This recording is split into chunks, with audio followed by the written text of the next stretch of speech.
Did you know that so many online chess games are lost due to 3 common mistakes? Welcome back to another episode of the 9th rank. By the end of this video, you will have mastered these 3 mistakes and hopefully watch out for them in your next game. Let's dive straight in for our first example. In this position, I was black, and it is clear that I have the initiative. My queen is deep into the opponent's position, my knight can leap into the outpost g3, and the dark squares around white's king are quite weak. I started with a sacrifice, bishop takes h3. This position is ripe for a sacrifice because white can neither take with a pawn as it's pinned, nor with a king, as that runs into queen g3, checkmate. However, white had a series of defensive moves in mind. Rook e2, forcing my queen away to g3. After king h1, my bishop was suddenly attacked, so I retreated to e6.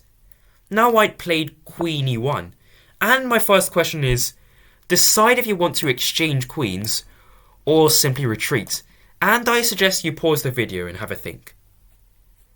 So the safest option here is going for the exchange with queen takes e1, because I'm already 3 pawns up, which is a huge endgame advantage.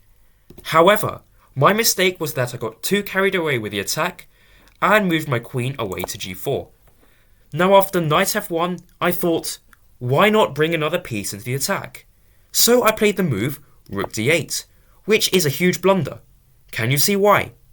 That's right, the knight on a5 is left hanging all the way on the other side of the board. After queen takes a5, I was left a piece down and lost the game.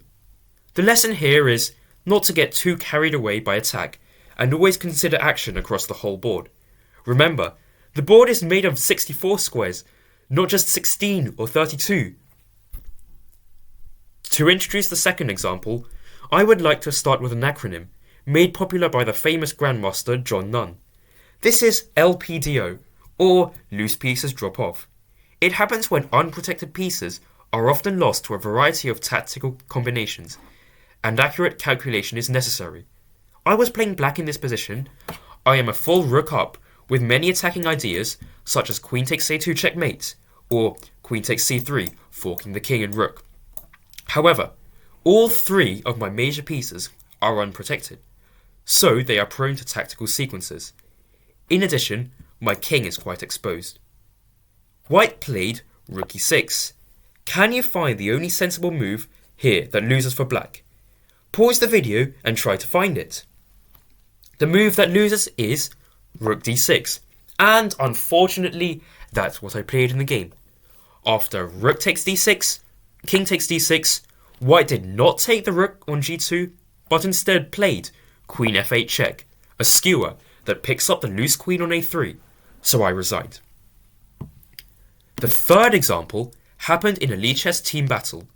I was playing white here, and as you can see, black is a rook up for a knight, which is a huge advantage in an endgame, as the knight's short range limits its endgame powers. However, I went on to win this game due to a series of mistakes by black. The main point here is, when you have a massive advantage, you must make an effort to actually win the game. The winning plan here for black is to activate the rook along the first rank, followed by eating up white's pawns. However, instead black played rook d8, check.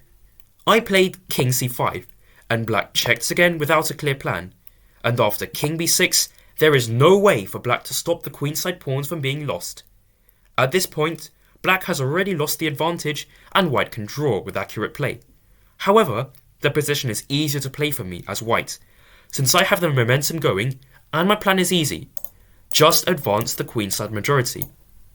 In the end, I managed to promote one of the pawns and secured victory, despite starting with a losing endgame a few moves ago. If you enjoyed this video, don't forget to smash that subscribe button. Thanks for watching and good luck for all your future chess games.